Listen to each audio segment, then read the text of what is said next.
All right, 1, 2. All right. Hello. Am I losing sound here?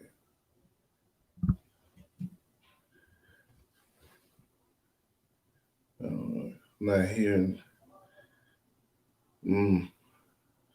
You guys hear me? Okay. I don't know. It sounds like I'm not. I don't know why I'm not here. Well, I guess because both of you guys are on mute. I don't know. Maybe that's why I sound extra quiet. But It sound different now. yeah, I'm Okay. hearing something. Yeah, I don't know. This felt, uh, you know, ambiance wise, like it's different.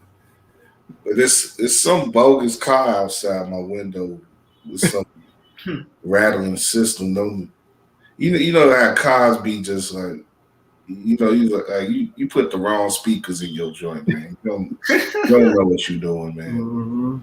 It's one of them, you know. Anyway, if you got good speakers, turn this up. We back at it. Running with WARR, another session for another week here, getting into the latest in the what's turning out to be a pretty damn good NBA Finals.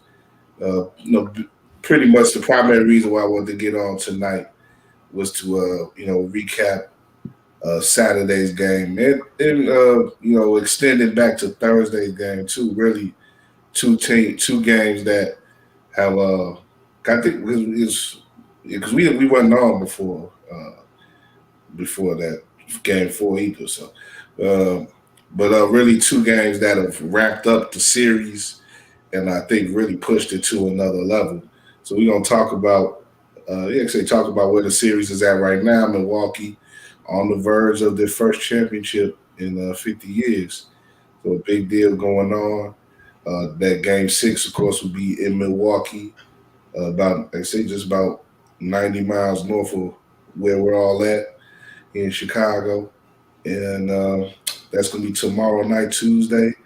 We'll be back on Wednesday, maybe recapping the Bucks clinching, or recapping Game Six and previewing Game Seven. Either way, we'll be back on, and we'll also have a guest on Wednesday, Brandon Pope, the man from WCIU Channel 26 and Ebony Magazine as well, doing some good things for that.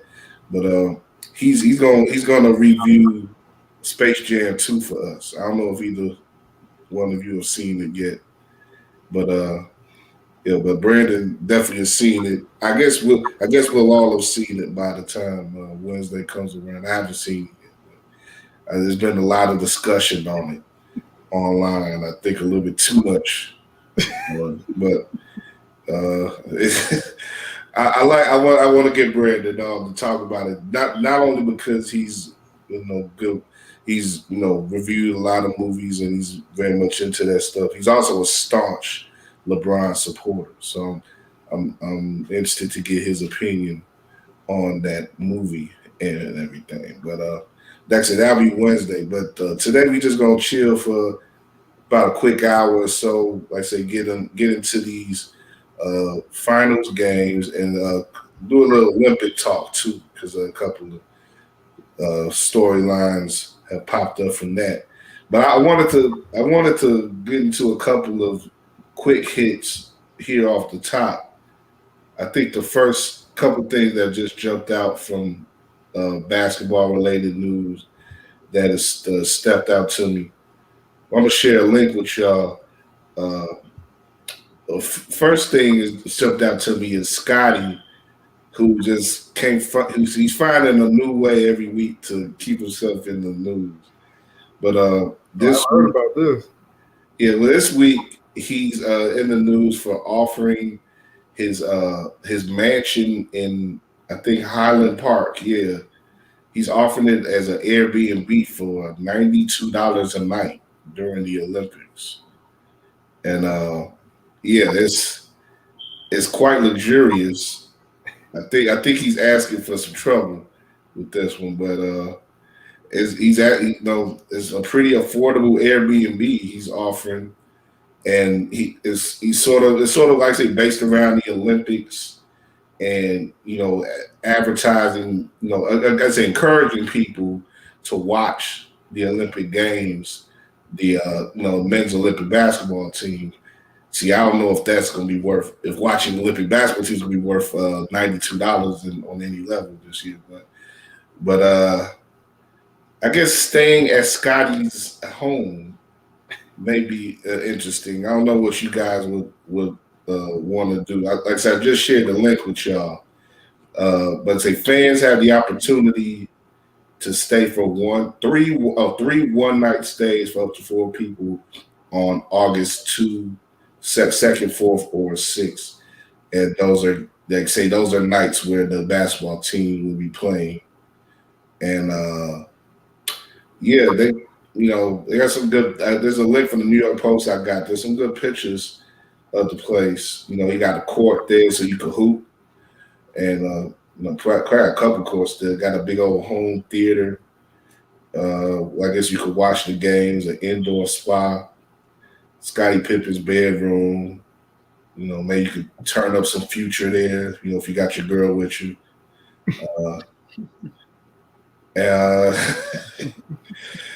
Yeah, some lockers there with Team USA gear, shows some sign, so all type of memorabilia. A lot of picture opportunities would be there. Well, like I said, what would you guys if you could do a night at Scottie Pippen's crib? What would be the first thing or the primary thing that you would want to do? Probably get a tour. I'll just search throughout the whole thing first. And then after that, knowing me, I'm probably gonna one, get food, and then 2, take it to the home theater. I'm gonna take it to the home theater and I'm gonna get the liquor, bring the food. That's the liquor. We gotta have some of the Scottie bourbon. We gotta have some of that Scottie. We gotta have. I hope he leaves a bottle in there just for his guests. I really do. That's what he needs to do. Yeah. I'll get. I forgot what's the name of his. What's the name of his liquor? Digits, I think. Digits, yeah. And I'm gonna get some of that Digits, and then I'm gonna bring that with my food. Put that in a home theater, so I can get lit and watch games. And then after that, probably go to the gym just to mess around for a little bit, and then I'm gonna go to the bedroom. Well, you know what food you gotta have in Scottie's house, right? You don't know what food yet? Mr. Submarine. Oh yeah. He had the 2 cheerleader bras like in the commercial. True. That is true. I'll bring that as a backup though. I'm probably not gonna be my first option, but it's all right though. I'll bring that as a backup. That could be my lunch or something for the next day. This Mr. Submarine, man. Yeah, but I don't know. It's just crazy how I think this is a good way to market what he's trying to. It's called new brand, I guess, to get people to invest in him and what he's doing. So I ain't gonna lie, to do that for $92 a night is pretty impressive marketing to do. Like I said, the house, I guess, staying in the house would be, for if it was just a regular house on the Airbnb market, it'd probably be a lot more than $92. But I don't know if I necessarily watched the USA men's basketball team this year. Even for that much, but yeah, it'd probably be a lot of stuff to do there at the house. What about you, Drew? I think I'll bite off Josh a little bit and say I want a tour. I want to see kind of like the memorabilia he might have or what he's collected, things of that nature. Maybe he's got some jerseys or some autographs for some players that he played against, or from his time after that as well. But I think I want to have a conversation with Scottie. If he says the things he says in public, who knows what comes out of his mouth behind closed doors? So that's kind of where I'm at with it, man. Let me get a tour. Yeah. What's going on? And then let's chat a little bit. Well, they said he would do like a virtual check-in. You know. Okay, I'm about to say then. If you don't want, see, that would be I would. that'll raise up the price too if you really could kick it with Scottie. But that would be the best thing. Yeah, like I say, you get up the digits. You know, have a couple cigars with Scottie. You know, see. You know, yeah, pick his brain. See what'll come out his mouth. You know, was he down to a couple swigs of their digits? That's definitely where mine is at, man. That's definitely where mine is at. Maybe he can stick around for the first part. Make sure everything is. We can play a drunken game of horse. There you go. Yeah. But this is the key though. You do that. You make sure you bring the girl with you, so that way she can see all of this and say, "Yeah, look at my man. He over here playing this, doing this thing with Scottie." So that at the end of the night, it's a wrap. Done deal. Yeah. Done deal. You finish it off. And then you gotta be like, "It's Scottie, this is your place, but you gotta go now." Yep. You get Scottie out. Yeah, come on back tomorrow. All right, we come back about 8 a.m. You got a Mortal Kombat that. Finish it. Finish it. Once you get to that point, you gotta finish it. Yeah. You got any game worn towels or robes? Go to the door and the Birdo sent a robe like. I wonder how it's selling. Just sold out or seeming like it's gonna be sold? I wonder. I would think it was. I think we sold out. Yeah, I would think somebody gonna jump on that. So yeah, I wouldn't. Yeah, like I said, I wonder if there gonna be any TikTok videos or anything, and then somebody gonna do something decent in there.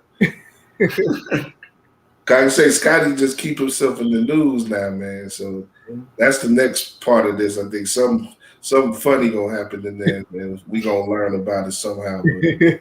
Anyway. The other thing I wanted to bring up was that Ahmad Rashad is back in the game with ESPN. He's got I think a show called Ahmad Inside, an interview show that he's doing with people. I guess a lot of people from his era, but legendary NBA people and stuff. And it's funny because to me it made me think about like, how long it's been since anybody's really been in business with him.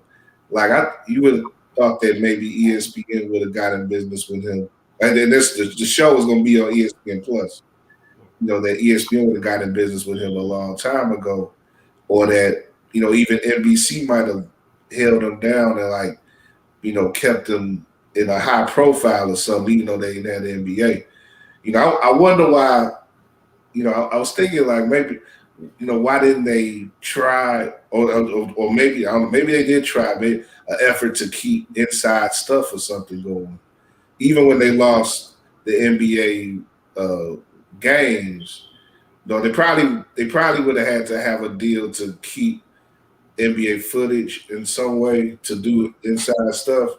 So it probably would have been worth it. I don't know, but how that works, but Ahmad Rashad is a talented guy. A lot of people associate him. I think that's probably another thing though that came with the Last Dance, the popularity of the Last Dance, is a lot of people seeing Ahmad Rashad again, and that probably he probably got him a few bags off of that, including this new ESPN show.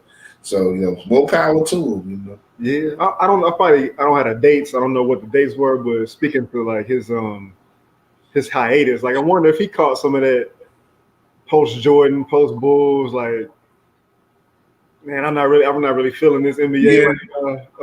Because I know a lot of people my age just stopped watching like once Jordan retired, which is, I get it to a certain extent. But I'm just surprised the amount of people that kind of fell off with it. There's sort of a malaise about the game, or indifference. And with him and Jordan being so tight, I wonder if he's just like, man, these new dudes, I can't hang out with these dudes. Even though everybody was his main man, like that was his main man for real. Yeah. No, that's a good point, and I wondered that too, because for me personally, I think the last time I really saw Ahmad Rashad in any type of reporting realm was like Mike. It's a movie. That's not Exactly, that's my point, right? Like he was in a movie the last time I saw him do something that and then even within that was a small little cameo segment. Like he did a small little segment and that was it. So he was over here getting paid for like Mike. Ain't been in the game in a while since before that. So it's like, who knows what he could have been doing. Maybe them royalties was just hitting him real nice. I don't know. But to see him back into the realm, like especially as people like us in this game, he was one of the staples that we looked up, that we saw looked at, like, dang, with his charisma, his relationship with Jordan, and the way he did his shows and stuff like that inspired, that helped start my journey a little bit into getting to where we are now. So it's like seeing Ahmad Rashad back in the mix, for me, that's exciting to see, because especially since he really helped spark the beginning of it, him, the Stu Scotts, and those others. He's part of that group that helped spark all of us to do the work that we do now. I would definitely have, like you say, Drew, he may have been less likely or less, excited about covering the league, but I would have, if I was like Turner or something, I would have had him, imagine like having a game and having Sager on one end of the court and Ahmad on the other end. Like, they'd have been dueling for exclusives, man. That'd have been some stuff there, man. So like I said, I'm surprised that he hasn't worked, like you say, Josh, that he hasn't worked more over the past 20 years, but it's never too late. So maybe it's just for him now. And it's funny too. Another guy who, well, you sort of know a little bit more about him, but it's so a similar story is Arsenio. Mm-hmm. And Arsenio, I don't know if y'all saw the last week, he did a couple nights hosting for Jimmy Kimmel, and he just seems so natural. Like I'd advise you look up him talking to LeBron. He interviewed LeBron in the studio about the movie, and he just it's so natural for him to just sit and talk. Like, it's the right amount of schmoozing and BS, but he also gets on some good questions, and celebrities and people of all types just feel so comfortable around him. It takes you right back to his old show. And it's like, man, that's why this dude show was as hot as it was back in the day, because he's a natural. Mm-hmm. So, like if I had a network, I would have Arsenio do a show, just talking to people. Definitely. If I was running an NBA broadcast, I'd have Ahmad Rashad on that. So it's sort of a throwback, thing where you sort of working off of that nostalgia, but these people are real at what they do. So got to give it up to them. They like I say, set a lot of trends, and a lot of people have come behind them and tried to set that follow their standard. Mm-hmm. Yeah, man. I mean, the best interviewers are the ones that can kind of disarm the people they're interviewing. Make them feel at ease, and they more willing to give you the best information or just the best interview in general. So that's a good point when you speak about Arsenio Hall and Ahmad Rashad. Not that there aren't those same people nowadays, but I don't know, it just feels different. I think it feels different, especially if we talk about Ahmad Rashad, because of the closeness that he had to literally the GOAT, right? Like, that's what helped. Although Ahmad Rashad was already great at what he does, the fact that we actually got to see an inside look at how close he really was with Michael Jordan. And at that time, NBC was on the rise of all those games, all those Jordan games in that platform. That took it to another level. It was like he was working for the original ESPN of that era. So it's like he was an insider's insider. He was that guy. So and Jordan don't go on live TV in some blue blockers, and just half in the bag like he was, for anybody. Like, Jordan came in that one interview like he he was ready to kick it, and Ahmad was like, "Oh, we actually got, we got to be on TV in a minute." Like, it's like I thought we about to go to casino, bro. That's what Jordan was looking like. Now that I think about it, I feel like a lot of Ahmad Rashad's interviews with whatever athlete he was interviewing, they were always doing something in the process of the interview. You know what I'm saying? Which is cool too. That was pretty much all the interviews on the inside stuff. Yeah. Yep. It's the importance of building those relationships with the right people. And Ahmad Rashad has that personality and that charisma to do that. He really built that rapport. And when you talk about producing a TV show and doing something that's different, it's showing the athletes in a different way. It's showing them in a more, natural way than just, getting them after practice or, having them, after a game or something. It's showing them in their habitat, as it were. Yeah, that was the great thing about Inside Stuff, man. Just as a kid, you felt that much closer to him. Mm-hmm. Yeah, and that did so much to expand the league and make the league, like I say, make the league seem at once bigger than life, but also it earned our devotion to the league and to its players. Yeah, because what I remember when I was a kid, one of my favorite parts of like All-Star Weekend was the Saturday morning, like that would kind of coincide inside stuff with that. They had the concert. Stay in school jam and all that. Man, they need to bring that back, man. They really need to bring. But see, these fools nowadays, they come out there talking, I don't know what type of songs they play nowadays. Playing some drugged up song and stuff. Talking. Oh, I don't know. Yeah, I don't know, man. I don't know. Maybe Chance the Rapper can come out with a song every year, exclusive to. You gotta Chance would have been at home in the early 90s. Back to school, James. Right. Chance would have been at home. Right. Common. They didn't come out with like, oh, here's Pooh Shiesty. Man, hey, that's a good point, Josh. I feel like Common is like at every NBA. Yeah, Common, yeah. Common come out, rap every ball player's name, final round. Yeah. So, but today they go, oh, here's Duke Deuce with a song about GDs or something. Yeah, man. That was like Nas says, an uncanny era back then. It really is. I'm glad to have come up during that. I know these kids got the world at their fingertips and technology is on a whole nother level, man. But they really miss some good times, man. Mm-hmm. Pure times. I wonder if Ahmad Rashad is going to combine some of his work in a way with Stephen A. too. And I'm just thinking about that because Stephen A. got to watch what he say now. Exactly. He definitely does. But for ESPN to fully capitalize on what they want to utilize with the mind, especially from a personality perspective, combining something like that from two reporters that have done the same work and have done it at very high rates and levels with the personalities that they have. I mean, it's just stuff like that create a mindset that could really take things to even that much further, which I don't know if he's going to do or anything like that. But that could be something that, at least from the African American community, could be something we're missing out on.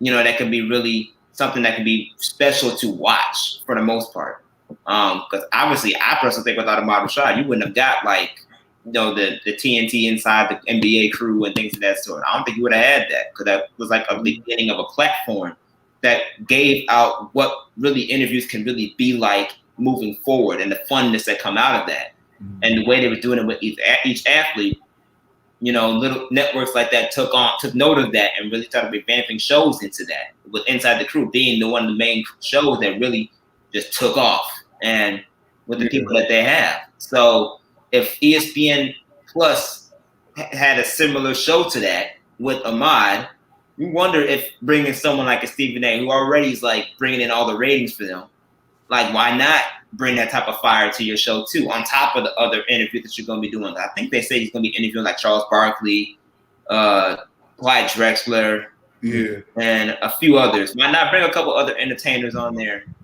that you know that have been in the sport and done what you do? You know, why not bring them in there too? One thing I'd say before, cause we have to get into this game stuff, but the one thing I would say about Stephen A is though, and this is what because I kind of want to bring in Maria Taylor right quick about this and her potential. I think, which is it's a sad thing about it for ESPN because reports are coming out now that she's likely going to be up out of there, which I saw happening from the beginning of this anyway. When this whole thing broke out, that she was going to be up, but going to NBC. Interestingly enough, but where I'm going with this is that I think when you have a talent like hers, who was established in the way that she really caught on to covering the NBA. I know she's a former athlete. I think she used to play ball. I think, right? Mm-hmm. Yeah. So she knows basketball and everything, but she hadn't covered it, especially on that level, and she took to it like a fish to water. So I think there's something that could happen with her where you could build something around her. And the NBC, unfortunately, still doesn't have any pro, basketball coverage that they could lend to her.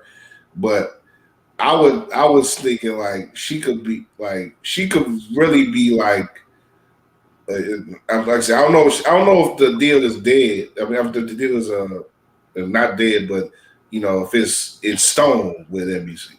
But I would, if I could make a move for her, I would have her be getting involved with Turner and sort of molding her as EJ's replacement eventually. I like that. And it reported that that's what I think it was reported that that may be that was something ideal that Turner thought about. I think I'm not too sure about that, but I thought about that too, and I agree with that. It's also interesting though with NBC because I think they said with NBC they're trying to fill her and make her like the Mike Tirico of the NFL, which is like where you cover the pregame and the postgames in the NFL and covering. Because Tirico himself will likely be replacing Al Michaels. Yeah, Al that's Michaels right. is sort of he's hitting that he's ready to retire.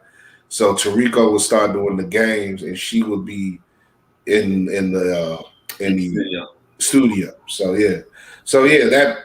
there is spots for her. So, but it would be more of a like in the NFL realm. But and that happens. People move on to like I say they move on to different networks. Networks have different focuses, different rights, contracts, and everything. So she might become the biggest thing in the NFL coverage. But I was just going back. I was just thinking like with Stephen A. With ESPN, there's really the issue of overexposure with Stephen A. And I think we've already started to see it in this summer where I don't know how much more he could deal with if you put more on his plate. So I see what you was proposing, Josh. I get it, but I would like I say the issue with Maria to me is like you lose a talent like that because of your shadiness, ESPN, when you could have had her as a resource as a person where you could have thrown you could bounce these new ideas off of and develop these new things around her instead of throwing another thing at Stephen A. and making his load even more heavy. And I just don't think anyone could really react to that. At a certain point, you're gonna wear somebody down and make their work just make it wear it down and water it down to a point where it's not gonna just be worth having anymore. So, but hey, it is what it is. We'll see how these folks get on. We all know they're getting a big bag for what they're doing. So it'll be worth it for them in the end. But speaking of getting big bags for what you do, let's talk about the players and the people who are deciding this NBA Finals. And let's just get into it. Like Like I said at the top, these last two games have been great. Really both of them have been classics, I think you could say. But Saturday really just sort of wrapped everything up to a whole new level, and we got to see, the steal and the lob, and really for me, I don't know if in the moment I felt more excited about a play since Jordan in '98 when he made the steal on Karl Malone and came down and made the shot to end it. I just was like, man, I remember just seeing the play as it unfolds when Holiday made the steal and he's going, he's going back in transition, and Giannis, with the long legs making those long strides like he does, like you see Giannis coming up the court, and it's like, oh, he could oop him. And then he actually does. It's like, oh, you. And it like just the whole moment, like there was the whole great. It's what's great about basketball, how everything could turn on a dime. Like the Suns was ready to take the lead on that possession. They give it up, and there's a 3-point swing that occurs there because you have the basket and the foul, and like everybody just went wild. Even though they was on the road, everybody went wild on that play. Adele even went wild on that play. Like, it's like you could not see that play and go wild on it, man. And, it was, like I say, it was the defining play. Giannis now has like 2 defining plays at the rim, a defensive play and an offensive play in this series, and I think both of those plays, the block and the hoop, are going to be like played over and over throughout the years. Now when we have these finals highlight reels, especially if the Bucks win this series, So, but that was just the one play there, but. Yeah. These were both excellent games that, could have went either way. I mean, if you look at Phoenix, if they could have stole that game 4, how different the series would be right now. Maybe they would have even won Saturday and they would have had the series if they won game 4. But, a lot of people was predicting that they were on their way there. But you got to give it to the Bucks, man. They showed the heart. They, and by Saturday, Drew got back in the series, and when you had Drew, Middleton, and Giannis all together, really, I said it on Twitter at that night, like they had 3 killers all going at once. They had their big 3 all going at once, and Phoenix, you could argue, has a big 3 when you look at Ayton, along with CP3 and Booker, but Booker by Saturday, and for most of the game, Booker was the only one who was going. CP3 did come back and had some good moments toward the end, a couple of good shots in that fourth quarter, but it wasn't enough. But I don't know. What are you guys' thoughts on just how these last 2 games and how they played out and how the Bucks are taking control of this series? Man, especially with the way the game started Saturday night with the Suns just it really didn't look good for the Bucks early on. And I was already kind of like, because I think that was the game where beforehand we found out that Nasus wasn't going to be able to be at the arena because he's in health and safety protocol. So I'm like, damn, that's going to, and it's silly, but in my head, I'm like, damn, that's going to throw off Giannis's little pregame routine. The players can be all about routines and superstitions. I'm like, damn. And then, and you could look at it the other way too. Like, shout out to our guy Ken Davis, who's like, well, that's Giannis's blood. He wasn't close to Giannis, and then in the last few days, like, right. But and then it's like, oh, I mean, Adam Silver looking the other way now. It's like, it was, that game was kind of like symbolic of this playoff run run for them where, they start off beating the Miami Heat, who took it to them, pretty much embarrassed them. I guess isn't too much of a stretch to say. Last season in the bubble, It was a then tough, then they match up with the Nets. They fall back 2-0, having to deal with Durant shot making, even when Irving went down, and even with a hobbled James Harden, that's still arguably the first, second, the third best player in the world. They get past them, and they had to move on and play the Hawks. Giannis gets hurt. They got to find a way to make it happen even with that, even though with Trae Young's injury, it wasn't quite tit for tat, but they had a little help in that regard.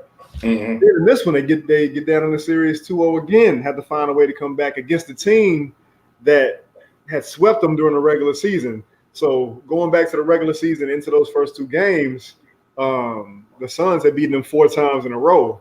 So now to come back, get a third straight victory on that team, and just look like they're taking punches and fighting back and throwing punches back and staying on their feet. It's just it's incredible. And I find myself, obviously you already know that I went ahead and picked Bucks in 7 before the series started. But I really we both did. Yeah, but I really didn't have like a rooting interest. Like I love Chris Paul. I love Devin Booker. I would love to see Monty Williams get him a championship. But as I'm sitting there watching these games, like I'm really getting mad like when Devin Booker flexes on somebody after hitting a shot. And I find myself like getting excited when Giannis gets a bucket or all these tough shots that Middleton's hitting. So it's a weird like that's the prognosticator's pride getting. Oh, is that what it is? it's like I got the right pick going. I can't get away from it. No, imagine if I put some money down on how. that's some whole other stuff. Money down. But no, it's been fun. It's been really fun, man. Yeah, I mean, I really just my reason for. Like I said, I sort of said it that I was going with my heart on the pick because I have a sort of connection with the Bucks. I didn't cover them when I was in Wisconsin, but I covered the area and I was around a lot of their fans and stuff. So it was just going back to their history and everything and knowing their history. It just more connection to me and them being a Midwest team and everything. And, like I say, knowing more of their history just for me was a connection there. And also, I just thought in regards to this team and this year, I just thought it would be harder for the Suns to beat them 4 times than vice versa. And that's what I think what we're seeing in these last couple games. Like, and again, this people have been making more note about this. It's sort of like the ball don't lie phrase. Like playoffs don't lie in the NBA. There's a certain progression that has to occur in the league when you become a team of note, then you become a team of contention, then you become a team of championship level once you go through all those previous levels and fail. You have to go through some sort of level of it's like playing a video game. You go to one level, you fight the boss whoop you, then you like, damn, how I'm gonna beat this boss. And then you play the game a few more times, you play the boss level a few more times, and you figure out, okay, I hit the boss this way in this spot, then he goes down. And then you move on, and it's like I say, for the Bulls, Detroit was that boss, Boston was that boss. They killed them. Then they had to fight Magic, and Jordan and them had to fight Magic in LA. They weren't necessarily the same boss they were in '88 or '87, but they were there, and they conquered them and they vanquished them. And they went on, and but every champion, I think you can see that. You see that sort of progression eventually, where they had heartbreak throughout the playoffs. At some point, they They continue to build on their nucleus of talent that they had. They had, of course, the one or two clear stars. They added to them, and then they found a way to eventually win because of their experience, plus their talent, and plus some luck. People don't talk about the Bucks this year and be like, well, so and so got injured in this on the Nets, so and so got injured on Atlanta, but everybody gets injured at this point of the year. Everybody's got something that they're carrying at this point, physically, mentally, spiritually, and it's made the best team. The team that holds all those things together best is usually the one that's going to win. It's partly it's the best team that plays the best, but it's also the best team that handles all the other stuff the best as well. Yeah, I can definitely agree with that. Phoenix has one person that's been through that, and that's Chris Paul, which is why he's he is so prepared for these finals, even though it hasn't been always the exact result that we expect. Yeah. Because Chris Paul, you have to wonder, with his age and all the injuries that he's dealing with, and the fact that he hasn't gone past the second round of the playoffs, you have to wonder if fatigue kicking in, or if he's mentally drained, or the body aching. COVID too. Wonder if COVID played a role in this as well. But I just think that what we're watching is, especially these past couple of games, is the inexperience. Although Phoenix is very talented, they don't have many people that have gone deep into the trenches in these playoffs. The Bucks have a nucleus and a core that knows what it means. At least when it comes to game situations, how to play a certain way to get to that next level. Mm-hmm. And when that time comes, they know how they accelerate because they actually have the talent surrounding them to do that.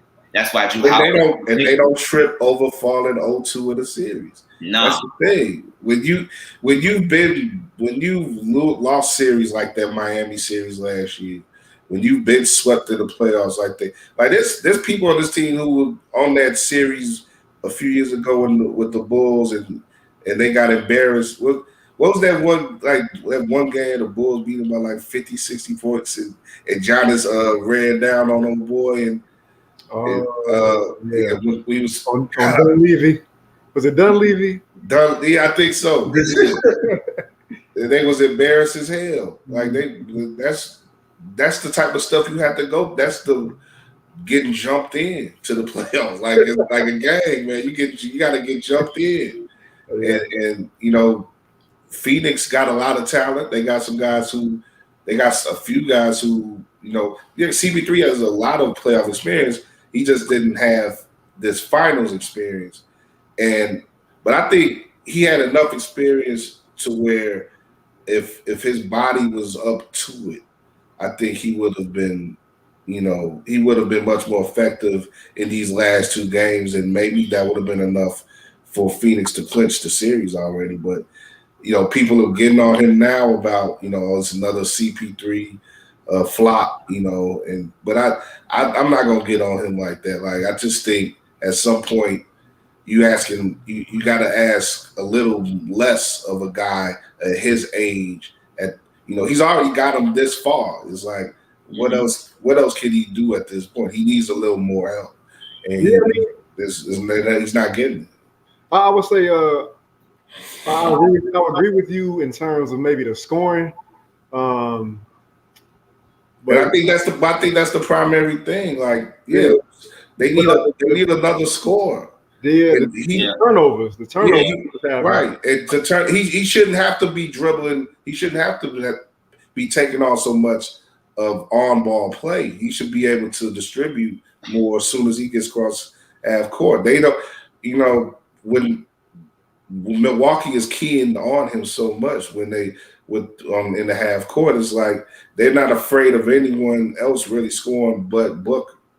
And when Booker gets the ball, they key in on him just as well as they key in on Booker. That's why you have plays like Drew. Like Drew has just been a beast, man. Like energy and this getting after the ball, taking advantage of more the whistle swallowing at this point of the for the refs at this point of the year. They let you play more and they're taking advantage of it. Yeah, I think the Suns did. I think Monty Williams did make an adjustment with having guys come up and set screens on Holiday to try to get him off of him a little bit, give him a little bit of breathing room. Yeah. But it's crazy how those first two games, like everything was falling. Like CP catching that screen and driving to his right and taking that kind of fade away in the mid range. Like every time I saw him take that shot, I'm like, oh, it's going down. These last three games was like, damn, like I'm not expecting it to fall now. You know what I mean? Like it went from him pouring it in and Cam Johnson, Bridges, to now it's just like Crowder and Booker. And Crowder is not getting the same amount of touches in the second half, obviously, because he's not a guy that you're going to look to score like 18, 20 a game. I saw Tom Haberstroh talk about this with Dan Lebertard and Zach. What's my man? A couple of this Dan Lebertard's people over Metal. Like they was talking about after Saturday's game, like they keyed in on. Bridges only had like 5 of 9 in Saturday's game. So that's low anyways for shooting overall. And Haberstroh really shows something with the 3-point shots that they're shooting. And this is relating to their inability to really move the ball. They're playing a lot more ISO with Booker and CP3 than they really should be playing. In the first 2 games, they shot like over 30 3-pointers each game. They only shot 19. It's gone down each game since then. They only shot 19 in game 5. They're not moving the ball around. They're not trusting the other players to even get their hands on the ball, let alone get shots. And when it's like I said, being left down, it's being left pretty much to CP3 and Booker to get those shots, and they're more likely, both of them, to feed in the mid range anyway. So they're not going to shoot those extra threes that a Bridges or a Crowder or even a campaign might shoot. And they're sort of leaving points on the, even though they are still scoring a lot, they're sort of leaving points on the court. Yeah, you definitely got to credit the Bucks. You got to credit Budenholzer for the defensive adjustments they've made as well. Not switching so much where you're forcing Lopez and Portis to be stuck on islands with guys that they have no business trying to defend. Drew Holiday and Tucker and Connaughton and Giannis being able to fight over screens and kind of peel back to get contest on Booker and CP3's jump shots, trying to cut off the corner threes that Phoenix was getting those first 2 games. Like it's funny how the growth that we've seen, and we talk about the players getting up off the mat time and time again, and as you said, Kyle, kind of having to be jumped in. Like that goes for Budenholzer too. Like he's kind of wavered here and there throughout the playoffs, but he's shown, much more of a willingness to adapt and adjust on the fly than he has in previous years. I think like a lot of things, that we sort of grab onto as a collective, nationally when we look at these games. I think the whole storyline of Budenholzer not just being completely hopeless is a little bit overstated. And I think at this point of the year too, more so than anything, you got to have the players make the plays than anything. Budenholzer can say, well, we need to do this. I've observed this. We need to do this and do this and do this at this certain point.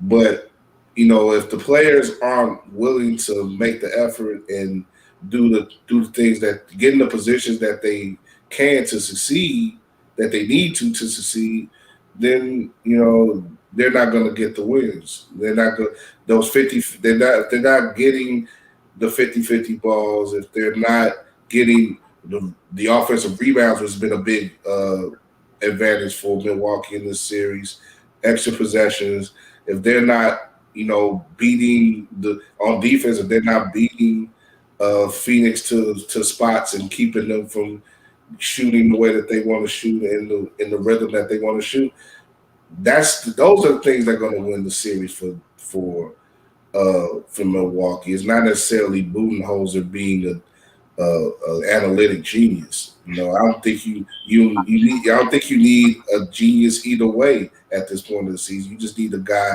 to keep the players steady and focused on what's at hand, and that's getting and that's finishing the job to get the title. Well, I'm glad you said that, because Budenholzer was going to be fired at the end of the season if they didn't go this far. So talking about making adjustments. He's on a contract season. He ain't got no choice but to make adjustments. You want to save his job. But aside from that, though, I think, like you guys mentioned all the great points. The key difference, though, for me is just at the end of the day, who's your third best guy? Who's your third guy that's going to come out and score? Who's going to take over when the two main stars are doing their jobs, but it's not going to be enough at the end of the day. The Bucks have that in Drew Holiday. Drew Holiday has that third guy and is a prominent guy in the league that we know when the time is right, he'll step up and do what's necessary, not just offensively but defensively. Because he definitely did that Saturday. Yeah, he definitely did that Saturday. Mikal Bridges can do that, but not at the same rate as Drew Holiday can, and he has been inconsistent within these last 3 games as well. So for Phoenix, who's going to be that third guy that's going to step up? You will hope it's Mikal Bridges, and especially since our guy Dwayne Rankin, who covers the Phoenix Suns with the Desert News, not the Arizona Republic. That's what it is, Arizona Republic. He mentioned that to us the last time we talked to him. Because the Sun in the last series, I want to say it was something along those lines, where he said that was the first series. LA, first series. He's saying that third guy that needs to step up and be is not DeAndre Ayton, it's Mikal Bridges, and he has the capabilities of doing that, especially being a 3-and-D guy. But outside of that, is that going to be enough? And I think it can be if everyone else plays to the highest level that they need to play. But right now, it's really looking really sketchy, and the Bucks are gelling at the right moment with all 3 of their guys. And you have to see if it's enough, and we'll see if it's enough to at least force it to a Game 7 for Phoenix. But you got to give credit to the Milwaukee Bucks big 3, as they say, with Chris Middleton and Drew for figuring out how to come to life at the right moments, especially this past game Saturday, and hopefully that will continue for the Bucks so that way they can win this championship. But we'll see. Yeah, that's like I said. I kind of said that at the beginning of this conversation. Like the Bucks have had their 3. Phoenix has more or less had 2.5, except for like maybe Game 1 and Game 2. Really Game 1 though, when Aiden really was on fire and holding it down in the post. But that was another interesting thing, though. I heard in the post-game reports coming from Saturday, Phoenix actually outscored Milwaukee in the post, but it still didn't swing the game for them in any way. It wasn't like now we're dominating in the post, but it shows how with some of these stats, they can be meaningful, but sometimes they don't have so much meaning. It just, like I said, it's when things happen and who makes them happen. Yeah, and I mean, we just talked about how kind of wild momentum can shift in the playoffs and in this series in particular. So, those last 2 games are still 1-possession games at the end. These were both close games. And Booker has been damn near a big 2 by himself. So I mean, I'm not ready to, put the nail in their coffin yet. Like I still been saying Bucks in 7. I mean, Phoenix is good they are good at bouncing back from losses, especially on the road. Even the last series with the Clippers. Yeah, they bounced back very well and finished that thing out in LA in 6 games. They finished it out. So We'll see if they'll be able to do that now. I can't believe I'm saying this, but I'm really relying on campaign right now. I need campaign to come through. Campaigns to come through. We need the campaign. Campaign. I need campaign to come out. I think I need if I'm a Suns fan, I think I need to see Cam Johnson get some more minutes, man. Does that dude miss? Like every time he lets the ball go, it seems to find the bottom of the net. Like I swear. If you're having a guy play efficiently and contribute, like that's a guy you should try to max him out at this, especially at this point of the season, when it's all on the line. I'm just gonna go back to what I said. I think it was the last show, but I just don't expect Milwaukee to lose at home again, and so I'm thinking that Tuesday, tomorrow, that's gonna be it. So that's just what I'm thinking. But if Phoenix does win and take it to 7, again that goes along with what my original pick was anyway. But Phoenix, like I said, they got the heart. They've got this far. They got the heart to do it. But I just don't think that Milwaukee's gonna let go of that home court advantage. It's man. To think of how the national opinion was of Milwaukee before the season started, after they picked up Holiday and weren't able to get Bogdanovic to what it could be if they win a championship. Like you're looking at a team that, not that they wouldn't make any changes, but could go into next season with the least amount of questions out of all the the big 3, 4 in the East. Brooklyn still has to figure out. They're 3-man guys. Not that we don't expect them to be able to coexist together, but they didn't play very much at all together this whole season. They still got to figure out their bench and their depth. Then, of course, you got Philly, who knows if Embiid and Simmons are together past this summer. There could be a lot of changes on that roster for next season. Yeah. I mean, this just you say them having the least questions.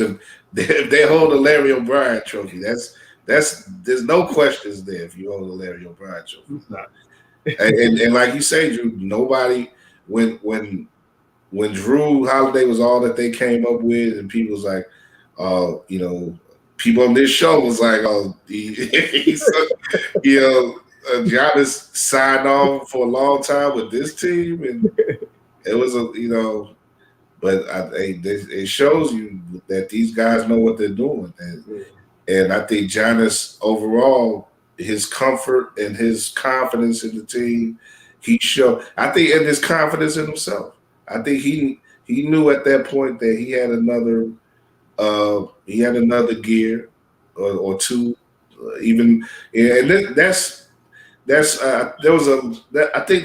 a video that came out over the weekend. I think it was just before Game 5 where he was talking in the press conference about just being in the moment and not getting too caught up in the past victories and what he's accomplished, and not getting too caught up in what lies ahead of him, just being in the moment and stuff. And that it really showed.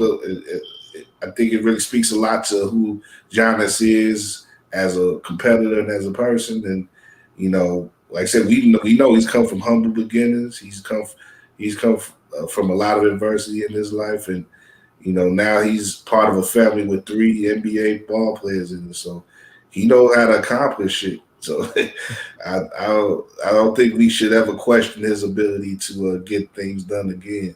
And this series is going to prove that as much. Whether win or loss is prove that.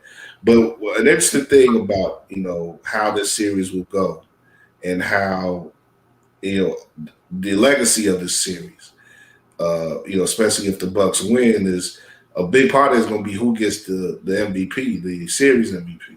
And I wanted to bring this up. I showed you guys the other day. A couple of quotes from Twitter regarding people's thoughts on this, and they come from credible sources.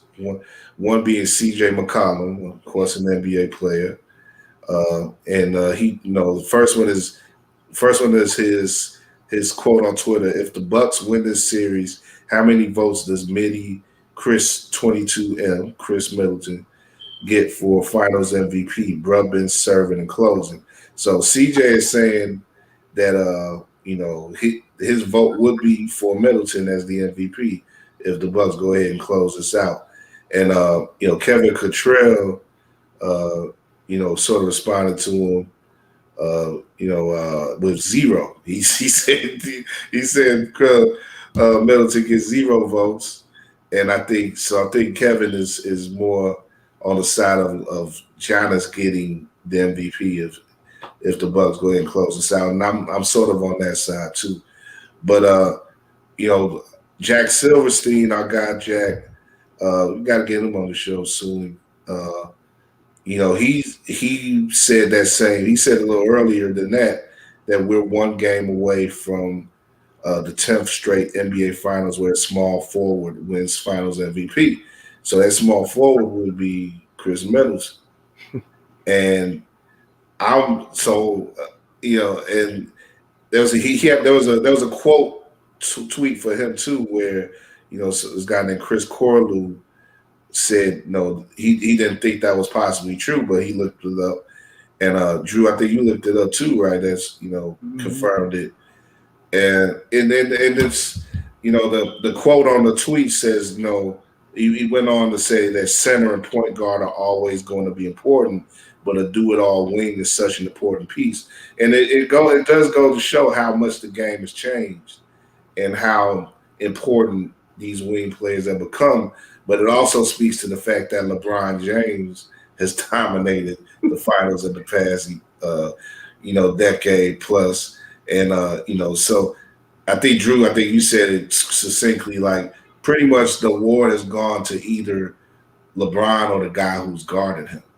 And, like 7 of those years, yeah. Yeah, so, wow, man. And I think primarily you're talking about, of course, the infamous Iguodala win in 15, but also there's like in 13 you had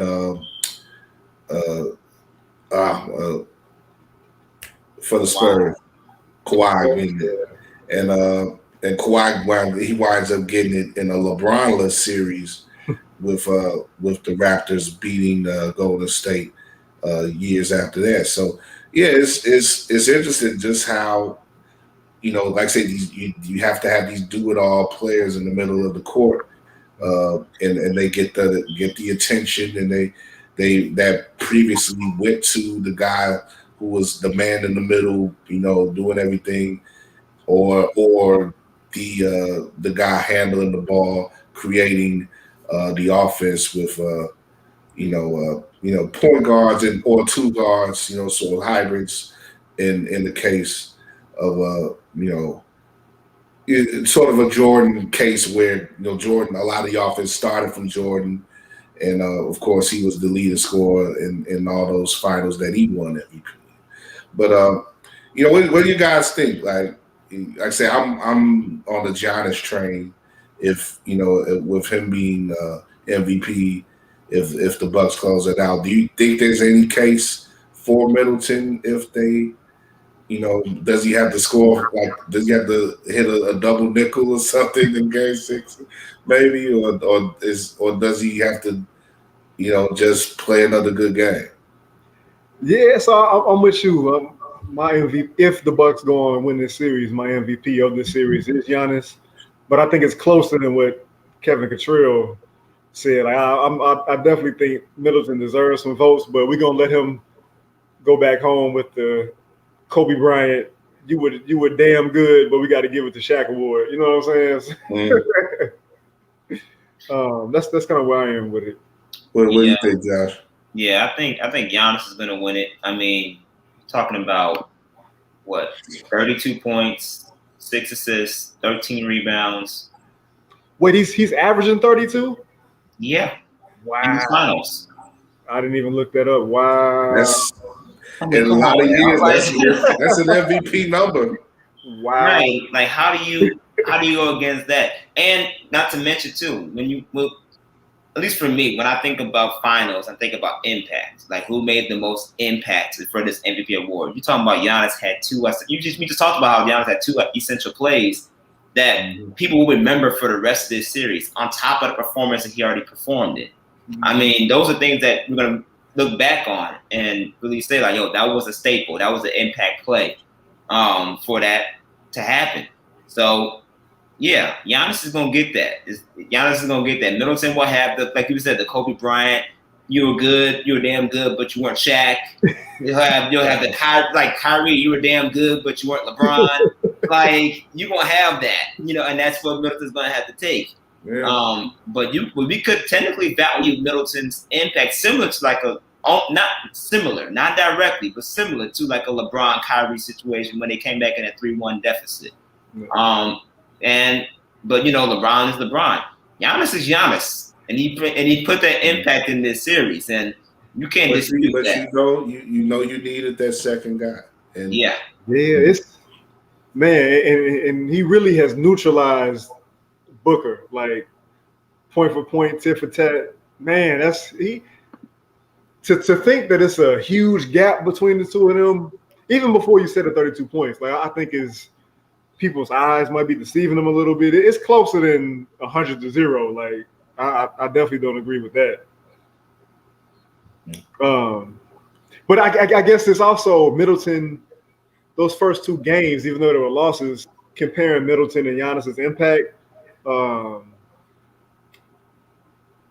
Man, it's tough, but I think we all in agreement it's going to be Giannis.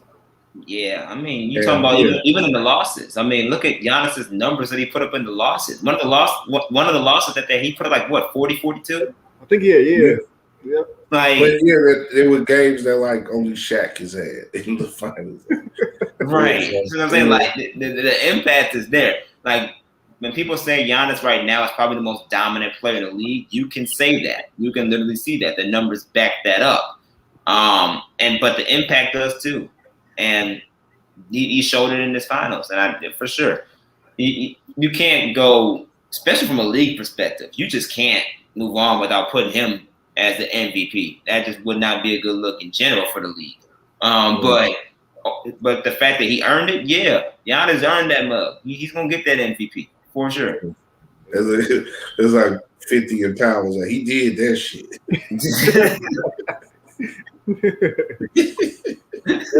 Man, that dude's resume is looking real pristine, man. Oh, and that's another. Oh, I saw. See, I should have saw it.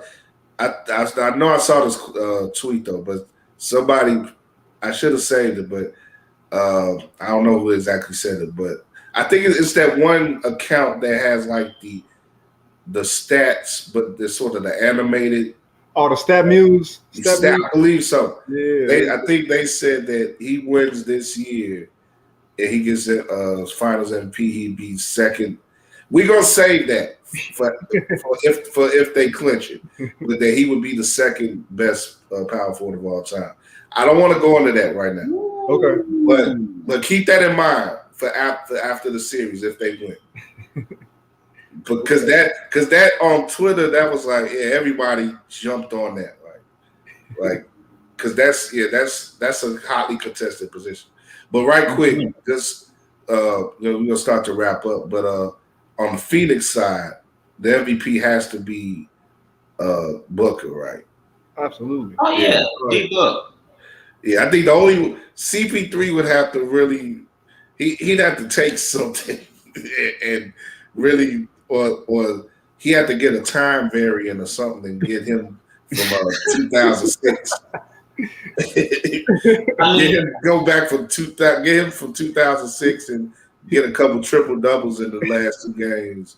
I'm gonna be honest with you. I don't think it'll take more than that. It'll take like a legit miracle. Because it's gonna take a legit miracle. Just because of what Devin Booker has been able to do. Because even even in these losses, he had back-to-back 40-point games in these losses.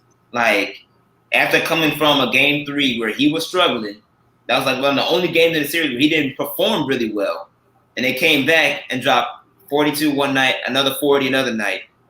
I mean, Chris Paul hasn't, even though he's impactful, he hasn't done that. he hasn't done like that because D Book is pretty much running the show, especially when it comes to even assists as well. Like Devin Booker has shown an improved all around game on the offensive end, and he's demonstrated that within these finals at a highly level that many would say is very Kobe-esque. So you talking about that's literally another all time performance. He's performing. I think I saw a stat where it says he scored like the second highest points for most points in a series, in the NBA Finals series, under 25. He's in the same category as D Wade, and when D Wade did that in 06, that was that's a legendary comparison you're talking about here. Mm-hmm. Yeah, D Book got that. I love Chris Paul with all my heart, man. CP3 I pray to get this ring. I want campaign to come through to help CP3 get this ring. I need that. It's all on campaign. I need that to happen. I mean, I need that. I really need that to happen. But let's not be naive here. I mean, Devin Booker is that guy for this series. So if he win it, he gonna get that Finals MVP. Another light skinned brother's gonna get that MVP. All right, y'all done had y'all chance with LeBron and all that stuff. So he's gonna get that MVP. We're gonna be good. This is a very light skinned stat here. Booker is the first player in NBA Finals history to have consecutive 40-point games and lose both times. Damn, that's a light skinned stat there. That's real. Man. What you say? I said that's real. I'll be sure right there, man. With the brown. That's the brown before Anthony Davis. That's the original brown. That Kenny Smith put up a picture from like '88 or something recently, and it had young Kenny Smith. I think like Rod Strickland was in the picture or something, and I'll be sure was in the picture with that brown. That brown was thick, boy. Pulling all the women. Yeah, he was. Night and Day was a banger, man. It was. But anyway, we gonna start to wrap up, man. I want to get into before we sign off for the night. Zach LaVine, the news coming across today about him not even the players are. But I don't even want to get into my worries about the Olympics overall. I don't even know if they need to be doing all this stuff right now. But there's already Beal is already, he's already been left off the team because of illness, and now you got Zach, who they're hoping can make the trip eventually, but they flew over there today to Tokyo. The team did, and he has to stay back here because he's on the protocol now. What do you guys think about that, man? We went through this. The Bulls essentially didn't make the playoffs because he missed 11 games in the second half of the season, and the Bulls just went kaput without him. And now he's dealing with this again. As Bulls fans, you can speak on it. You can speak on it as Bulls fans and followers, observers, if you like, or just in general, this is not a good look, I would say. It's just, man, can't get right, man. Through no fault of his own, man. Hopefully he's able to recover. He can clear the protocols and make his way to Tokyo to be able to help his team and be in that type of environment with those kinds of players and those types of coaches. And the last two games, he was playing pretty good and making an impact where it looked like, okay, he may be showcasing himself pretty good. Yeah. That would be the worst if he can't play at all. And that would really be the worst.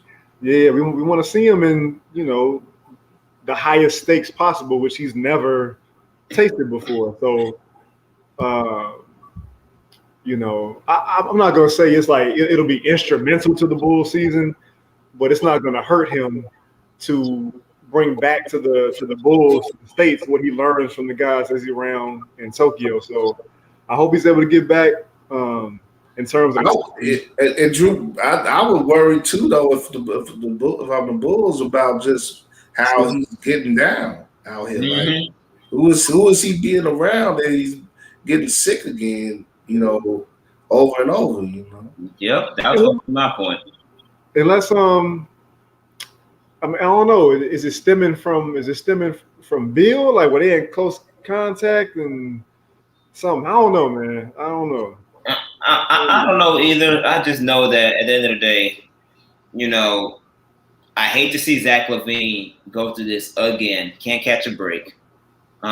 Whether he was intentional or not, you know. But at the end of the day, you were starting to see another component of Zach LaVine that was thriving in Team USA that you weren't able to see in the regular season with the Bulls.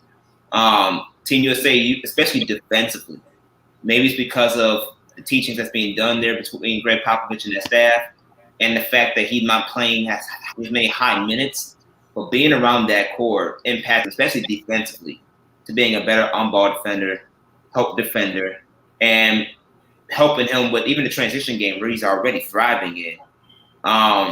Bringing that, him being able to work on that for more in the actual real competition aside of just exhibition games would be that much beneficial for him bringing back to Chicago with this roster, especially as the leader of this team. I think that's what the Bulls really need, along with the moves that they're going to be making this offseason. So I hate that Zach LaVine, you know, right now that's been put on pause. I hope that he's able to get back to, you know, Tokyo. But it's not just Bradley Beal. It's not just Zach LaVine. You got Jeremy Grant that's out too. He's in COVID protocol that's supposed to be coming back. Right. And I think, you know, I saw a report saying there's really only 8 people from this team on this flight. Like that just flew out today. Like COVID is impacting not just Zach LaVine, but all the other players as well, and on this U.S. athletes. So you just have to wonder if this is even worthy and questionable of doing. But to see Zach LaVine on the stage, I want to see it. I want to see the impact he's making. I want to see the improvements. I want to see how he's able to learn from this experience, playing on an international stage, which is higher competitively than what we're accustomed to seeing in the NBA. Bring that home and bring that to something to the Bulls that we have not had in a very long time. That's something that's beneficial to us, especially with a young roster like that. So I hope he gets better. And I hope that he's able to make this trip. And if the Olympics do continue, I hope he's able to thrive and learn in positive ways and win. So that way he can bring that back home. And if he really is trying to stay in Chicago, like reports are saying that he is, you know, have that long-term experience that he can continue to take. And even go back when the Olympics come back up again. So that's what I'm hoping. That's what I'm hoping for Zach LaVine. But it's a tough break for him, man. Especially since he, you know, those 11 games that he missed during the regular season, where he couldn't be playing in the playoffs. You know, that really shaped what the Bulls' future was going to look like in that season. So I hope he doesn't have to have a long wait. He's able to get back on the court soon with Team USA. Yeah. Look, last year, what was the canary in the mine? It was the NBA when it came to this COVID. That's what set everything off when we had to shut everything down. And you know, I'm worried, man. I'm a little worried about this Olympics, man. So, you know, they already trying to keep people from having relations in the Olympic Village by having them sleep on cardboard. You know, that's kind of bogus to me for many reasons. But I'm gonna get off of that. But just them, like, you know, I hope that the least of our worries, you know. Now, a week ago, the worry was about just how this team was going to play. You know, I'm hoping now that that's the least of our worries in a week or two. That you know, if them just being not a gold medal team is the least of our worries. You know, and it's not about them coming back over here. You know, all rattled. You know, racked with the Delta variant. We'll see about that. Yeah, man. And same goes for the ladies. They've you know, had 2 straight losses, last week. One was to the WNBA All-Stars, so I don't know how bad of a loss that was, but they lost to Australia after that too. So it seemed like whatever the men had on them in Vegas, they were getting on them too, but they've went since and I think won a couple games. So I would expect the women's USA team to probably do what they do typically in the Olympics. So we'll see how it goes. I think late next week they'll be getting sometime next week they'll be getting gold. So, but that's. I think they open up with France, so I don't think they're gonna win that one, man. Just because everything that's going on. Well, I think the men. That's the men, right? Mm-hmm. I'm sorry, yeah, the men's team. Yeah, that could be a tough one. Yeah, I think that's the only team I think in that group that'll probably beat them. Yeah. So, we'll see if they could get. They just gotta get to the medal round. And this probably is gonna be destined to be another 0-4 team where they had like a transition of talent and a lot of it is young and you had the change in coaching too and Popovich changing over from Coach K, so there's just nothing is really right, and you had this whole thing where the Olympics were put off a year anyway, and you're still dealing with trying to keep these guys from being sick. It just don't look right to me. I think they'll probably have to have another redeemed team in 24. I was listening to something before we came on. They were talking about maybe this will be the impetus for the top guys to get back into the Olympics, or maybe it'll be one of those things where they start putting like a cap on the age, like make it 25 and under. So you get the younger guys who really still have something to prove, are really looking to be on a certain stage and take gold, like the Ja Morants, the Zion Williamsons, the Trey Youngs of the world. Like, where are some of these young guys who will be the face of the league one day? They in Cancun chilling. So. Man. But yeah, I mean, it is interesting, like why some of those guys are it. And it's interesting too, like just to think of an older player like a Steph Curry who's never played on Team USA. Like I don't know, the scheduling, why that hasn't worked where he hasn't played either. I think he was in like what 5 straight finals. Yeah, that's a big problem. I think just to look at it quickly, like he was drafted in 08. So he wouldn't have been on that team unless, I don't know if they had any college play. The 08 team was the redeemed team, so they weren't having any college players on that team. They was like Kobe and LeBron and Buss, But 12, I don't know why he wasn't on that team. 16, that was the record year, and they lost in the finals that year. So I know he wasn't trying to play for anybody after that. And then there's 20. So you can see why he hasn't, but it's also like, wow, that's kind of a weird thing that he hasn't. I was just throwing that out there.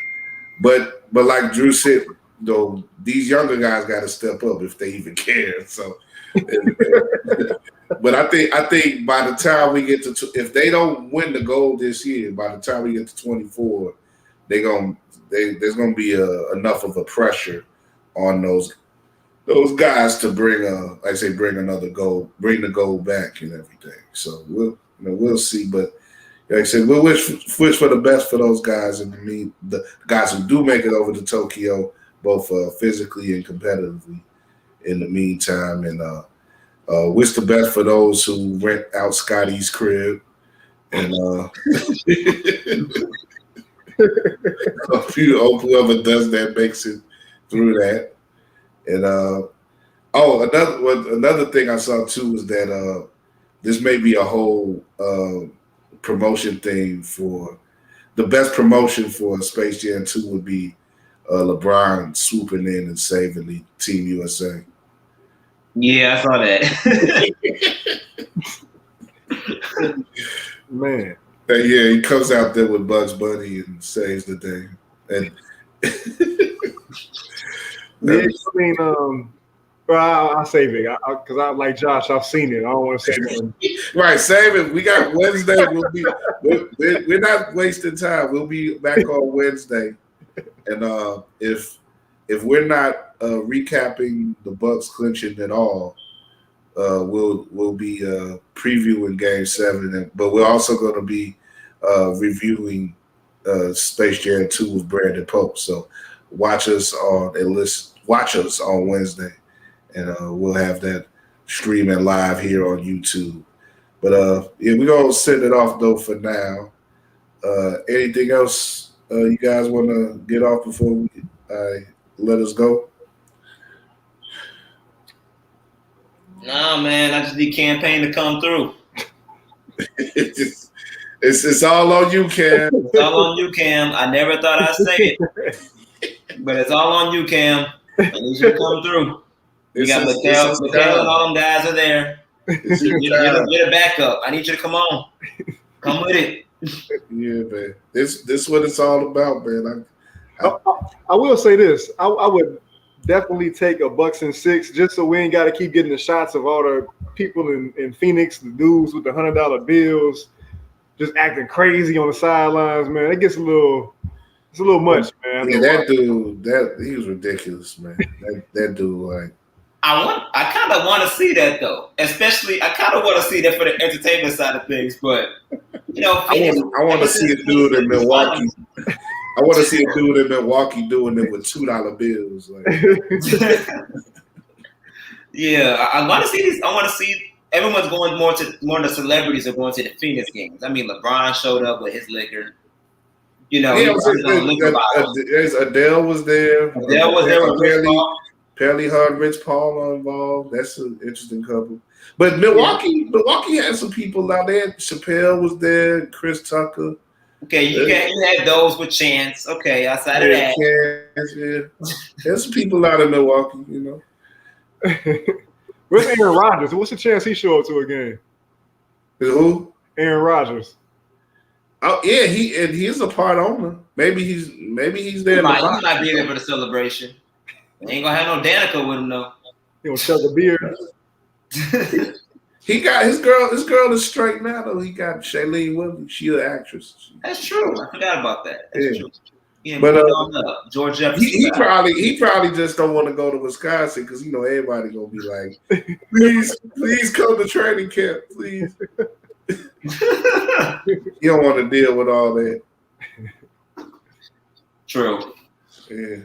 But anyway, I just thought of that too, man. I'm rooting for the Bucks to win, but that's kind of rooting for Aaron Rodgers to win. I don't know about that, man. Unless you with Anthony Davis, it don't matter. Cheeseheads. Right, man. I can't be one of those dudes, man. I spent 5 years of my life up there. People thought I was going to switch sides. Never. That's the worst type of dude. Yeah, I was up there for 5 years. Wow, I know it was okay. Yeah, I got battle scars, man. I'm saving that for the memoirs. Anyway, we'll save the next chapter for Wednesday. We'll be back, and like I said, we'll see what happens tomorrow. Big Game 6 should be a lot of fun. Yeah, but for now, we're gonna keep bouncing and head on out. Enjoy the rest of our evenings.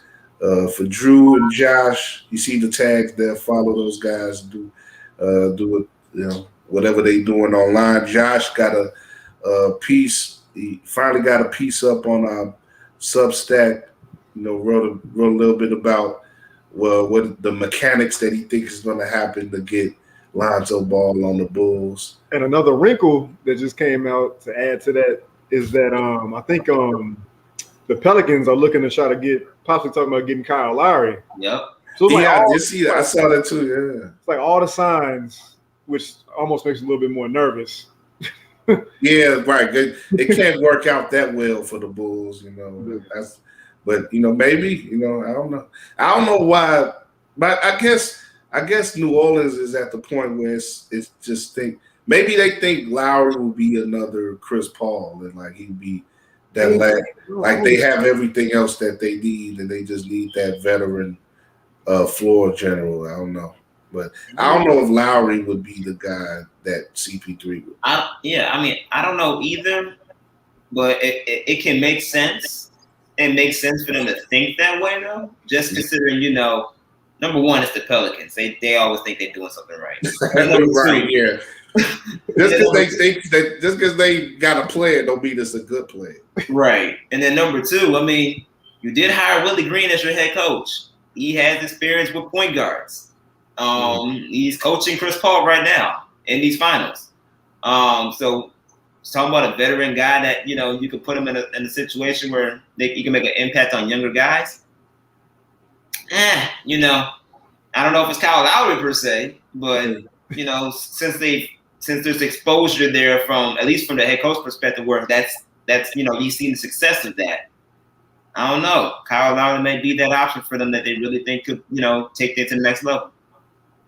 Yeah, we'll see. But if it helps the Bulls get Lonzo, I'm all for it. So for sure. We'll see. And Drew, of course, got always got something up on the Substack. He's got a new CSE come out today.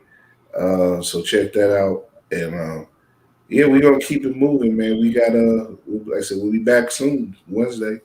And in the meantime, y'all keep bouncing, and we'll enjoy Game 6.